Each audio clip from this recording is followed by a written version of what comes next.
મહર્ષિ વાલ્મીકી દ્વારા રચિત રામાયણ આદિકાવ્ય તરીકે પ્રસિદ્ધ છે. રામાયણ આદિકાવ્ય હોવાને કારણે તેના રચયિતા વાલ્મીકી પણ આદિકવિ છે. આ રામાયણમાં કુલ 7 કાંડ અને 24,000 શ્લોકો છે. રામાયણનું કથાવસ્તુ સુપ્રસિદ્ધ છે. તે મુજબ રાજા દશરથ રામને અયોધ્યાની રાજગાદી સોંપવા માંગતા હતા, પરંતુ કૈકેયીના વચન અનુસાર રામને વનમાં જવાનું થયું. સીતા અને લક્ષ્મણે પણ તેમની સાથે વનગમન કર્યું. વનમાં ફરતા ફરતા રામ દંડકારણ્યના પંચવટી વિસ્તારમાં આવ્યા. અહીં તેમણે પર્ણકુટીર બનાવી અને સુખપૂર્વક રહેવા લાગ્યા. આ સમય દરમિયાન જે ઘટનાઓ ઘટી તેનું વર્ણન રામાયણના 4થા અરણ્યકાંડમાં આવે છે. આ પાઠમાં સંગ્રહિત પદ્યો એમાંથી લેવામાં આવ્યા છે. આ જ નિવાસ સ્થળેથી લંકાપતિ રાવણે સીતાનું અપહરણ કર્યું હતું. સીતાને બળપૂર્વક હરી જતા રાવણને માર્ગમાં ગિધરાજ જટાયુનો ભેટો થાય છે. સીતા જટાયુને મદદ માટે વિનવે છે. રાવણ ખૂબ જ શક્તિશાળી હતો. તેની પાસે ધનુષ્ય, બાણ, રથ વગેરે અનેક સાધનો હતા, જ્યારે જટાયુ પાસે તો માત્ર પોતાના શારીરિક અંગો જેવા કે ચાંચ, પાંખ અને નખ સિવાય બીજું કોઈ આયુધ ન હતું. પોતાની સીમિત અને રાવણની અસીમિત શક્તિઓને જાણતો હોવા છતાં તે રાવણને પડકારે છે અને તેને રોકવાનો ઉદ્યમ કરે છે. જો કે દુર્ભાગ્યે તેને સફળતા સાંપડતી નથી. છતાં જટાયુના એ ઉદ્યમે રામાયણની કથાની સાથે જટાયુના આ પાત્રને અમર કરી દીધું છે. જટાયુ પક્ષી હોવા છતાં રાવણ સાથે સંઘર્ષમાં ઉતરે છે, કારણ કે તે એક દુઃખી નારીને પ્રાણના ભોગે પણ મદદ કરવી એને પોતાનું કર્તવ્ય સમજે છે. જટાયુના આ સંઘર્ષે થોડા સમય માટે રાવણને જે રીતે હતપ્રભ કરી નાખ્યો હતો તેનું સુંદર આલેખન આ કાવ્યાંશમાં કરવામાં આવ્યું છે.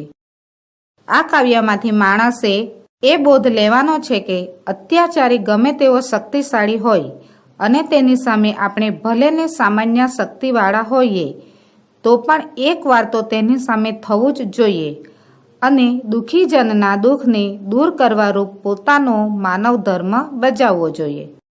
તતઃ પર્વતશૃંગાભઃ તીક્ષ્ણતુંડઃ ખગોત્તમઃ વનસ્પતિગતઃ શ્રીમાન વ્યાજહાર શુભમ ગિરમ. આ શ્લોકમાં કહેવામાં આવ્યું છે કે પછી પર્વતના શિખર જેવી શોભાવાળો, ધારદાર ચાંચવાળો, વૃક્ષ પર રહેલો અને શોભાવાળો પક્ષીઓમાં ઉત્તમ એવો જટાયુ શુભ કલ્યાણકારી વાણી બોલ્યો. યત કૃત્વા ન ભવેદ ધર્મો ન કીર્તિઃ ન યશો ધ્રુવમ શરીરસ્ય ચ ભવેદ ખેદઃ કસ્તત કર્મ સમાચરેત. આ શ્લોકમાં કહેવામાં આવ્યું છે કે જે કરીને ધર્મ ન થાય, કીર્તિ અને યશ નિશ્ચિત રૂપે ન થાય અને શરીરને પણ દુઃખ થાય તેવું કાર્ય કોણ કરે? નિવર્તય ગતિમ નીચમ પરદારા ભીમ શરણાત ન તત્ સમાચરેત ધીરો યત પરો અસ્ય વિગ્રહયતે. આ શ્લોકમાં કહેવામાં આવ્યું છે કે પારકી સ્ત્રીનો સ્પર્શ કરવાથી થનારી હીન ગતિથી તું અટકી જા. એની અન્ય માણસ નિંદા કરે તે કર્મ ધૈર્યશીલ વ્યક્તિએ ન આચરવું જોઈએ.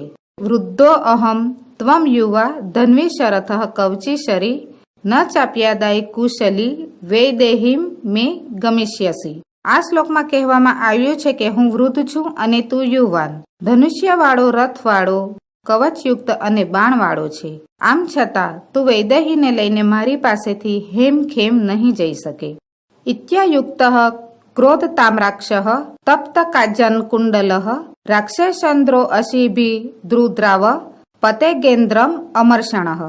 આ શ્લોકમાં કહેવામાં આવ્યું છે કે આમ કહેવાયેલો ક્રોધને કારણે તાંબા જેવી લાલ આંખવાળો, તપેલા સોના જેવા કુંડળવાળો ક્રોધી રાક્ષસરાજ રાવણ પક્ષીરાજ જટાયુ તરફ દોડ્યો. તદ બભુવાદ ભૂતમ યુદ્ધમ ગૃધરાક્ષસ્યોસ્તદા સપક્ષયો માલ્યવતોઃ મહાપર્વતયોરિવ. આ શ્લોકમાં કહેવામાં આવ્યું છે કે ત્યારે તે ગીધ અને રાવણનું પાંખો સાથેના 2 માલ્યવાન નામના મહાપર્વતોનું જાણે અદ્ભુત યુદ્ધ થયું. વિદદાર નખૈરસ્ય ટુંડમ પૃષ્ઠે સમર્પયન કેશાંચ ઉત્પાટયામાસ નખ પક્ષ મુખાયુદ્ધ. આ પંક્તિમાં કહેવામાં આવ્યું છે કે ચાંચને પીઠ ઉપર મારતા રહીને તેણે નખોથી ઉજરડા પાડ્યા. નખ, પાંખ અને ચાંચના શસ્ત્રવાળા પક્ષીરાજ જટાયુએ રાવણના વાળ ઉખાડી નાખ્યા. તતો અસ્ય સસરમ ચાપમ મુક્તામણિ વિભૂષિતમ શરણાભ્યામ મહાતેજા બબ્બજ પતગોત્તમ. આ શ્લોકમાં કહેવામાં આવ્યું છે કે પછી મહાતેજસ્વી પક્ષી શ્રેષ્ઠ જટાયુએ રાવણનું મોતી અને મણીથી સુશોભિત એવું ધનુષ્ય બાણ સહિત પોતાના 2 પગો વડે તોડી નાખ્યું. સભગ્ન ધન્વા વીરથો હતાશ્વ હતસારથિઃ હસ્તેનાદાય વેદહીમ પપાત ભુવિ રાવણ.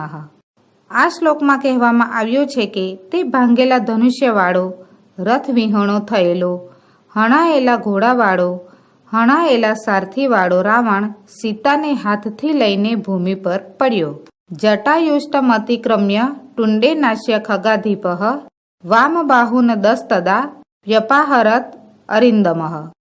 આ શ્લોકમાં કહેવામાં આવ્યું છે કે પક્ષીઓના રાજા શત્રુનું દમન કરનાર જટાયુએ ત્યારે રાવણ પર ચાંચ વડે હુમલો કરીને એના 10 ડાબા બાહુઓને ઉખાડી નાખ્યા.